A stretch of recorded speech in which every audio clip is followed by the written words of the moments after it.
Hello viewers, welcome to Narpavi herbals. இன்றைக்கி massage hair oil preparation தான் பார்க்க போகிறோம். அதுக்கு நீங்கள் 1 litre coconut oil, gold press coconut oil, தேங்காய் எண்ணெய் எடுத்துக்கோங்க. 50 ml ஜிஞ்சலி ஆயில், அப்புறம் ஒரு 25 ml கேஸ்டர் ஆயில் எடுத்துக்கலாம். அடுத்து நான் சொல்ல வர இன்க்ரீடியன்ட்ஸ் எல்லாமே 1 லிட்டர் கோகனட் ஆயிலுக்கான ப்ரிப்பரேஷன். 2 டேபிள் ஸ்பூன் வெட்டிவேர் பவுடர், 2 டேபிள் ஸ்பூன் கரிசலாங்கண்ணி பவுடர், கொஞ்சம் மல்லி, காஞ்ச மல்லி, கொஞ்சம் செம்பருத்தி பூ, கொஞ்சம் ரோஸ்மேரி, எல்லாமே வந்து ஒரு 2 டேபிள் ஸ்பூன் மாதிரி எடுத்துக்கோங்க. 2 டேபிள் ஸ்பூன் ரோஸ் பெட்டல்ஸ் காஞ்சது, 1 டேபிள் ஸ்பூன் மிளகு பெப்பர், 1 டேபிள் ஸ்பூன் ஃபெனுக்ரிக், ஒரு 5-6 லவங்கம், ஒரு 2 டேபிள் ஸ்பூன் கருஞ்சீரகம், அப்புறம் இது பார்த்தீங்கன்னா வேம்பாலைப்பட்டை. இதுவும் ரொம்ப ஹெல்ப்ஃபுல்லாக இருக்கும் ஹேர் க்ரோத்துக்கு. அடுத்து பார்த்தீங்கன்னா ஆம்லா, கொட்டை இல்லாமல் எடுத்துக்கலாம். அடுத்து மருதாணி இலையும் வந்து காஞ்சது நம்ம எடுத்துக்கலாம், ஒரு கைப்பிடி அளவுக்கு நீம் லீவ்ஸு.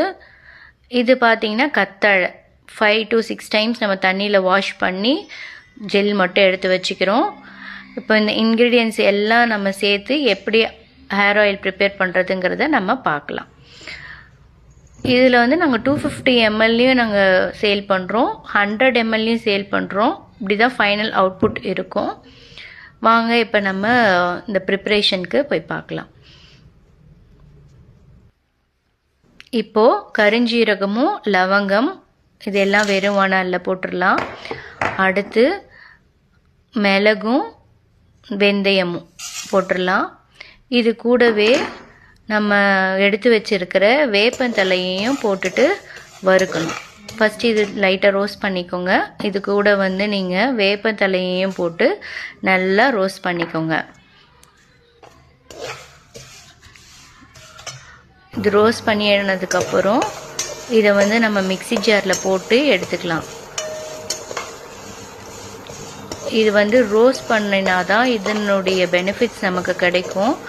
நீங்கள் நார்மலாக போட்டிங்கன்னா அந்தளவுக்கு பெனிஃபிட்ஸ் இருக்காது. ஸோ ரோஸ்ட் பண்ணிவிட்டு இதெல்லாம் நம்ம ஒரு சுற்றி எடுத்துடலாம். இந்த மாதிரி கிடைக்கும். இதை நம்ம தனியாக எடுத்து வச்சுக்கலாம். இப்போது நான் ஆயில் ஊற்றிட்டேன். இது ஆயில் ஆன் பண்ணுறதுக்கு முன்னாடியே நான் கேஸ்டர் ஆயிலையும் ஜிஞ்சலி ஆயிலையும் ஊற்றி ஃபஸ்ட்டு ஒரு மிக்ஸ் பண்ணிடுறேன். கேஸ்டர் ஆயில் போட்டாச்சு.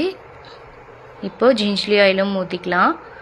ஒரு 50 ml ஜிஞ்சலி ஆயில் போட்டால் போதும். ஒரு 25 ml கேஸ்டர் ஆயில் போட்டுக்கிட்டேன்.